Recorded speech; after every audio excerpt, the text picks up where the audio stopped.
In November 2024, one of the most successful motorcycle companies on earth filed for insolvency. KTM, the Austrian brand that had dominated motocross, won 21 Dakar rallies and built some of the most exciting street bikes money could buy, suddenly owed creditors nearly 3 billion euros.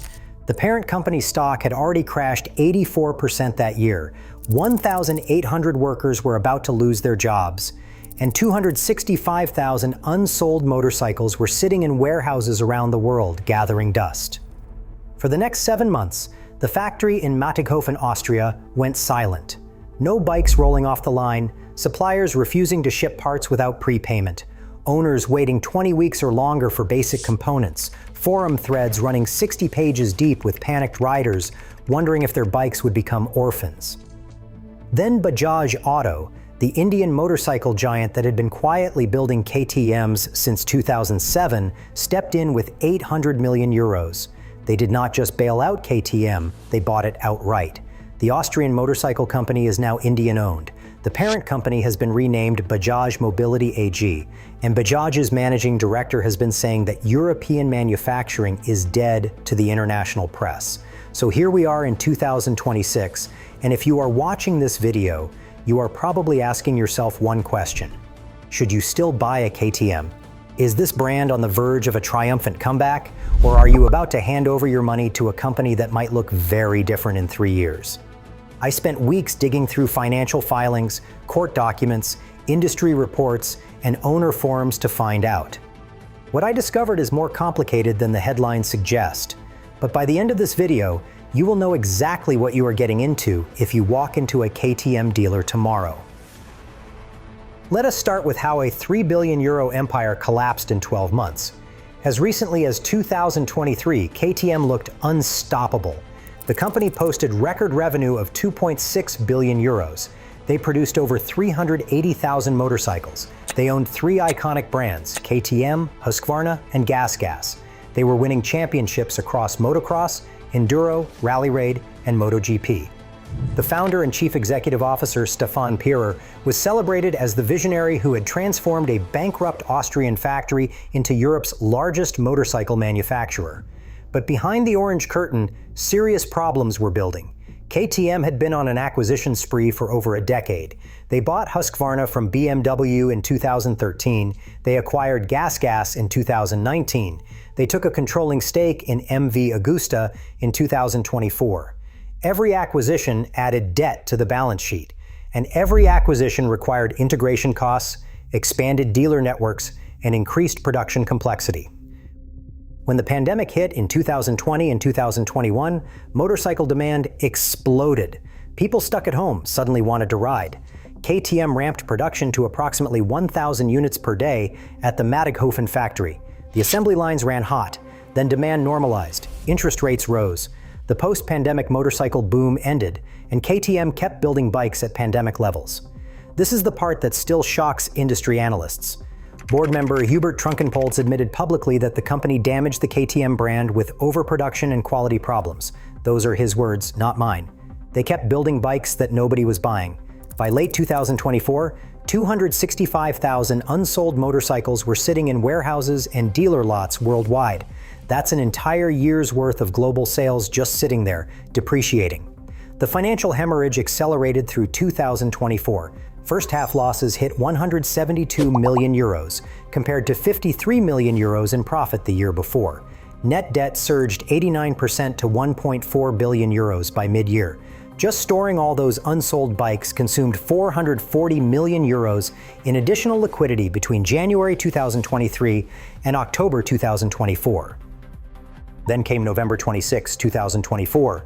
Pierer Mobility shares plunged 45% in a single trading day, falling to just 6.90 Swiss francs. Roughly 2 billion euros in market value evaporated in hours. 3 days later, KTM filed for self-administered restructuring at Austria's Ried Regional Court. The numbers in that filing were staggering. Approximately 2.8 billion euros in total liabilities. Around 1.3 billion owed to banks. 365 million owed to suppliers, 40 million in unpaid employee wages across nearly 5,400 creditors. This was the largest corporate insolvency in Austrian history. Stefan Pierer handed Chief Executive Officer duties to Gottfried Neumeister on January 23, 2025, one day before a critical creditor hearing. When creditors approved a restructuring plan on February 25, 2025, Pierer resigned from the executive board entirely.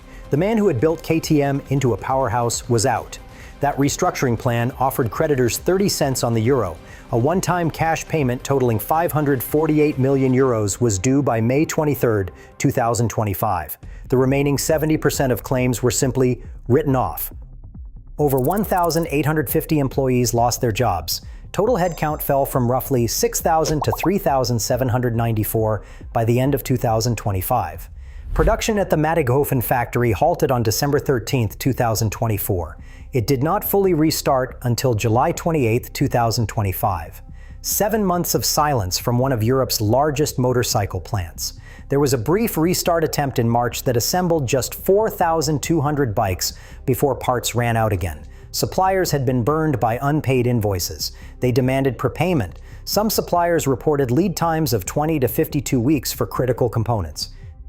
The 2025 damage was severe. KTM brand revenue fell 46% to just over 1 billion euros. Total group motorcycle sales dropped 28.3% to 209,704 units. 3 iconic brands had teetered on the edge of oblivion. But then came Bajaj. If you have been following the motorcycle industry, you know Bajaj Auto did not arrive as a stranger. The Indian manufacturer first invested in KTM way back in 2007, taking a 14.5% stake when KTM was recovering from a previous near-death experience. Over the next 18 years, Bajaj built every sub-400 cubic centimeter KTM at its Chakan plant near Pune, India. The Duke 125 through 390, the RC series, the 390 Adventure, all Indian-made. These bikes were exported to over 60 countries. The 1 millionth Indian-built KTM rolled off the line in January 2023. The partnership was enormously profitable for both companies, with Indian-built KTM models delivering profit margins above 30%. So when KTM collapsed, Bajaj was not just a potential rescuer, they were already KTM's most important manufacturing partner. They understood the brand, they understood the products, and they had very deep pockets. The rescue unfolded in stages. First, Bajaj injected 200 million euros as shareholder debt to restart production by April 2025. That enabled the brief March restart, even though it failed due to supplier issues. Then, on May 22, 2025, Bajaj secured a call option to acquire Pierer Industry AG's controlling stake in the holding company that sits above KTM. The price was a maximum of just 50.65 million euros for a 50.1% controlling interest. That is an absolute bargain for control of KTM, Husqvarna, and GasGas. To meet the May 23rd creditor payment deadline, Bajaj raised a 566 million euros unsecured loan from JP Morgan, DBS Bank, and Citigroup. Combined with earlier investments, the total commitment reached approximately 800 million euros. The EU Commission cleared the deal on November 10, 2025. 8 days later, Bajaj completed the acquisition, gaining 100% of the holding company that controls 74.9% of the publicly listed parent. On January 13, 2026, Pierer Mobility AG was officially renamed Bajaj Mobility AG. The Austrian motorcycle company now has an Indian name on the letterhead. The corporate structure runs from Bajaj Auto in India, through a Dutch holding company, through an Austrian holding company, down to KTM AG in Mattighofen. The supervisory board is stacked with Bajaj executives. This is not a minority investment or a passive rescue. This is a full takeover. And that raises the question every KTM enthusiast is asking. What does Bajaj actually intend to do with the brand? Managing Director Rajiv Bajaj has been characteristically direct. In interviews with Indian media, he stated flatly that European manufacturing is dead. He pointed to high wages, short working hours, and energy costs. He noted that every Triumph motorcycle is now built in Thailand or India. His exact words were, "If Triumph could do this 15 years ago, in principle, why not KTM?" He criticized the previous management's bloated bureaucracy. 3,000 white-collar workers compared to just 1,000 on the production floor. He signaled 50% or greater overhead cuts across research and development, marketing, racing, and administration. A new twin-cylinder engine platform, bigger than any current Bajaj-built KTM, is reportedly in development, but it is at least a year away. KTM's new chief executive officer Gottfried Neumeister has offered a more reassuring counter-narrative. He told the press that KTM will remain an Austrian company with independent management. The existing sites, in particular the main plant in Mattighofen, will remain the basis for future success. He also made the practical argument that Bajaj would not have transferred 600 million euros if they wanted to close down KTM or relocate all production to India. But his later qualification was notably cautious. He said there are currently no plans to relocate production. Currently, that's not exactly a guarantee. The tension between these two voices, Bajaj's cost-cutting pragmatism versus KTM's identity preservation, will define the brand's next chapter. Current owners are already feeling the effects. If you own a KTM right now, the crisis was tangible, especially during the worst period from April through July 2025. Parts availability collapsed. Critical components like LC8C engine parts, fuel pumps, and motocross cylinders had lead times exceeding 20 weeks. One owner on the Vital MX forum reported waiting from April through July for a replacement cylinder for a 2023 125 SX. The dealer told him there was not one in North America. Parts for older models, some as recent as 2016, were being listed as discontinued. KTM's spending freeze during insolvency prevented ordering from third-party suppliers like Brembo. If your brake components failed, you were potentially out of luck. Since the full production restart in late July 2025, supply chains have stabilized. KTM stated they are fully reactivated, but the gap was brutal, and aftermarket suppliers like Rocky Mountain ATV and specialists like KTM World in Georgia played a crucial role bridging the parts shortage.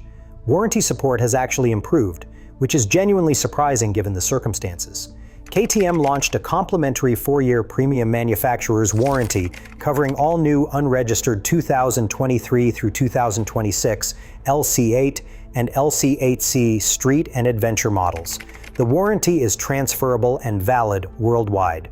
The fine print includes a clause that KTM reserves the right to change or discontinue the program without prior notice and without specifying reasons. Forum users have flagged this as a red flag. The warranty helps, but it is not bulletproof. The separate LC8C camshaft failure issue, affecting 790 and 890 engines and generating a Facebook group of over 8,500 members, received a goodwill repair program. Execution has been inconsistent though. Some owners with self-maintained bikes have been denied coverage even when they had documentation. The dealer network has taken significant damage. KTM's Canadian office was gutted. KTM North America saw staff reductions. At least one major Austrian subcontractor went bankrupt due to KTM non-payment. Dealers were forced to absorb excess inventory and discount aggressively. One frustrated dealer posted online that KTM sent his dealership just one 9-90 and one 1390 for the entire season, then complained about low sales. The relationship between the factory and its retail partners is strained. KTM has responded with a Dealer Excellence Center platform and a 15-member Customer Advisory Council, but rebuilding that trust will take years. The US market tells the harshest story of all. KTM's 25.4% sales decline in 2025 was the worst performance among all major motorcycle brands. That was nearly 5 times worse than the overall market decline of 5.3%. For context, Honda fell 12.1%. Harley-Davidson dropped 12.9%. BMW slid 12.4%. Kawasaki actually surged 12.7%. KTM was hit hardest in segments where it should dominate. The adventure bike category grew 52% industry-wide since 2019. Off-highway capable models gained 8 points of market share in that same period. These are KTM's bread and butter. The brand's crisis cost it precisely the growth it should have captured. Resale values are under significant pressure. Industry data showed wholesale sport and street motorcycle prices down 11% year over year by mid-2025, the steepest decline since 2008. KTM's specific depreciation runs deeper due to brand uncertainty, the LC8C camshaft reliability cloud, and ongoing parts availability concerns. Off-road competition models like the SXF and EXCF are holding relatively better thanks to fierce brand loyalty in motocross and enduro. Adventure and street models face heavier erosion because buyers can easily switch to BMW GS, Honda Africa Twin, or Yamaha Tenere without carrying brand risk baggage. The flip side is historic buying opportunities. New 2024 1390 Super Duke R models have appeared at dealers for $14,999. That is roughly $5,000 below MSRP. Leftover. 2024 off-road bikes are selling 25 to 30% below MSRP.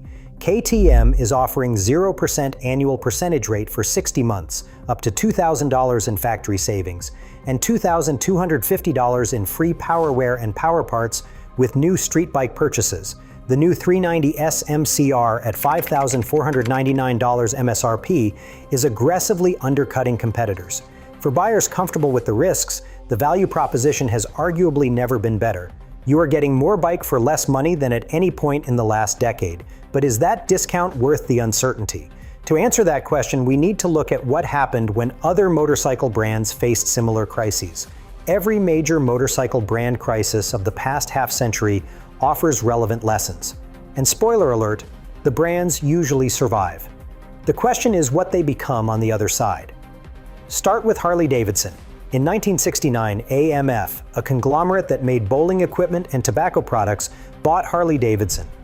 Over the next 12 years, they prioritized production volume over quality.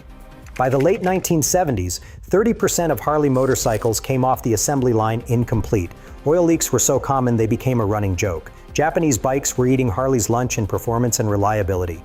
In 1981, a group of Harley executives scraped together $80 million for a management buyout. They implemented Japanese-style lean manufacturing. They invested heavily in quality control. They launched the Harley Owners Group to build community. Recovery took roughly 5 years, but by the late 1980s, Harley-Davidson had transformed into an American icon. Today, the company is worth billions. Then there is Triumph. The legendary British brand went bankrupt in 1983. Property developer John Bloor purchased the Triumph name and manufacturing rights for £150,000. He did not rush. He spent years designing entirely new motorcycles, building a modern factory in Hinckley, and developing a dealer network. Triumph did not turn a profit until 2000, a full 17 years after Bloor's purchase. Patient capital and a long-term vision turned a corpse into Britain's largest motorcycle manufacturer. Norton offers a more recent and cautionary tale. The brand collapsed in 2020 under fraud by its previous owner, who is now serving prison time. India's TVS Motor purchased Norton for £16 million and has since invested £100 million, rebuilding the company from a new factory in Solihull. Norton is slowly releasing new bikes, but the recovery is measured in years, not months. The closest parallel to KTM's situation is the Ducati 5W Audi acquisition of 2012. A passionate European brand with deep racing heritage was acquired by a larger corporate entity. Enthusiasts feared the soul would be engineered out. German efficiency would homogenize the Italian character. The bikes would become appliances. Instead, Ducati gained financial stability, better electronics, improved reliability, and modern manufacturing. All production stayed in Bologna. The Italian design DNA remained intact. Racing programs continued and thrived. Resale values stayed strong. The consensus a decade later is that the transition was net positive for Ducati buyers. KTM's situation tracks closest to the Ducati model, with one critical difference. Bajaj has been far more explicit about cost-cutting and potential production shifts than Audi ever was. Rajiv Bajaj's comment about European manufacturing being dead has no equivalent in Audi's Ducati playbook. The risk is not extinction. Bajaj's €800 million commitment makes that nearly impossible. The risk is transformation into something that rides the same but feels different in ways enthusiasts care about. Austrian engineering as a marketing phrase rather than a manufacturing reality. Despite the crisis, KTM's current model range is remarkably complete. And that itself tells you something about the depth of the product pipeline that existed before the financial collapse. The full 2026 motocross lineup, all 10 SX models, shipped from the factory starting in August 2025. The Enduro range arrived by October 2025. Off-road bikes are flowing again. The all-new 990 Duke R launched during bankruptcy proceedings. Think about that for a moment. The company was in insolvency and still released a brand new platform. The 990 Duke R delivers 130 horsepower from the LC8C parallel twin engine. It is getting excellent reviews from the motorcycle press. Resilient. The 990 RCR marks KTM's return to full-size sport bikes after nearly a decade. It arrived at dealers with an MSRP of $13,949, undercutting comparable Japanese and European sport bikes. Production started in November 2025. Return. The flagship 1390 Super Duke R-EVO and 1390 Super Adventure R are both in production.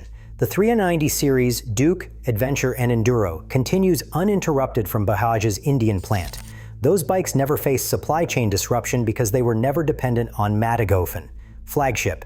Some delays are evident. The 1390 Super Duke GT has been pushed to 2027. The non-EVO 1390 Super Adventure S will not arrive until October 2026.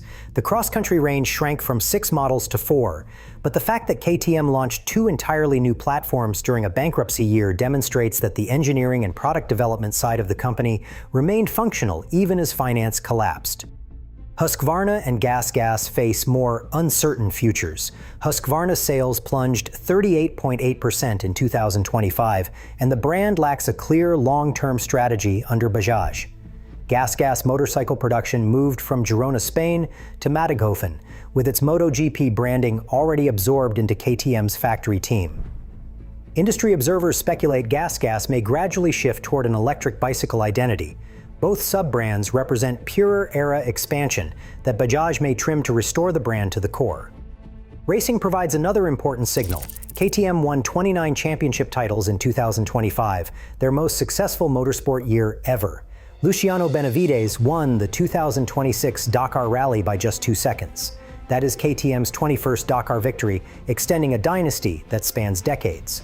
The MotoGP program continues through 2026 with a full 4-bike lineup featuring Pedro Acosta and Brad Binder. However, the contract is not expected to be renewed beyond 2026. Exiting MotoGP would save an estimated 46 million euros annually. Off-road and rally programs appear fully funded and integral to KTM's identity. But MotoGP might be the most visible casualty of Bajaj's cost discipline. So let's get to the verdict. The financial foundation is genuinely stronger than it was 18 months ago. Net debt was halved from 1.643 billion euros to 798 million euros in 2025. Equity swung from deeply negative to positive 385 million euros. Day-to-day cash flow turned positive in the second half of 2025.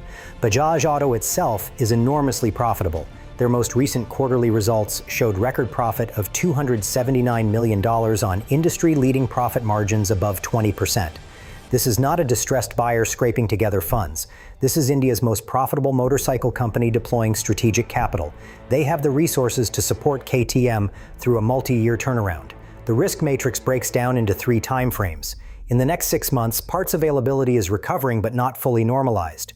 147,000 unsold bikes still need to clear the global channel, and some component supply chains remain fragile. The 4-year warranty provides real protection, though the revocable at any time clause warrants caution. Over 12 to 18 months, the bigger risk is resale value. Buying at today's discounted prices helps offset depreciation, but KTM values will likely run steeper than Honda or BMW equivalents until brand confidence fully recovers. If you're planning to flip the bike in 2 years, expect to take a hit. Over 3 to 5 years, the existential question is whether Bajaj maintains Mattighofen production quality or gradually shifts manufacturing to India and China. That would change the value proposition of premium KTM models fundamentally. Rajiv Bajaj has not committed either way, and that ambiguity is itself a risk factor. Now let me break this down by what you're actually shopping for. Off-road and competition bikes remain the safest bet. KTM's motocross and enduro dominance is unshaken. The racing programs are fully funded. These models have the strongest community support and aftermarket ecosystem. If you race or ride serious dirt, KTM is still the benchmark. Buy with confidence. Mid-displacement street and adventure bikes, the 390, 690, 790, and 890 series offer exceptional value at current discount levels. The 4-year warranty provides meaningful protection. These bikes also benefit from simpler mechanicals and parts commonality with Indian production. The 390 Adventure in particular might be the best value in the entire adventure segment right now. Flagship models carry the highest uncertainty. The 1390 Super Duke, the 1390 Super Adventure, and similar premium offerings are the bikes most likely to see their made in Austria premium status questioned as Bajaj reshapes production. If paying top dollar for Austrian engineering is important to you, the next 2 to 3 years will answer whether that promise holds. Here's the bottom line: the brand will not disappear. History's lesson is unambiguous. Motorcycle companies with genuine identity, passionate riders, and committed owners survive financial crises. KTM has all three. Harley survived. Triumph survived. Ducati thrived under corporate ownership. KTM will survive too. The deeper question is whether KTM under Bajaj becomes a Ducati under Audi success story, where the acquisition brings stability without sacrificing soul. Or whether it becomes something else, a cost-optimized global brand where Austrian heritage is marketing copy rather than manufacturing reality. That question will not be answered for another 2 to 3 years. Buyers who act now get the best prices in a decade and a warranty backstop. They also accept the role of early stakeholders in a transformation whose endpoint no one, perhaps not even Rajiv Bajaj, can fully predict. If you are comfortable with that uncertainty, if you want the bike more than you fear the risk, then yes, buy the KTM. The motorcycles themselves are as good as they have ever been. The company behind them is different now. Whether different means better or worse depends on decisions that have not been made yet. That is the honest answer. No hype, no panic, just the reality of buying a KTM in 2026. If you found this breakdown useful, hit subscribe. I cover motorcycle industry stories, brand analysis, and buying guides every week. And if you're curious about other brands that nearly died and came back stronger, check out the video on screen right now about Ducati's transformation under Audi ownership. The parallels to KTM's situation are striking, and it might help you decide whether to pull the trigger. I'll see you in the next one.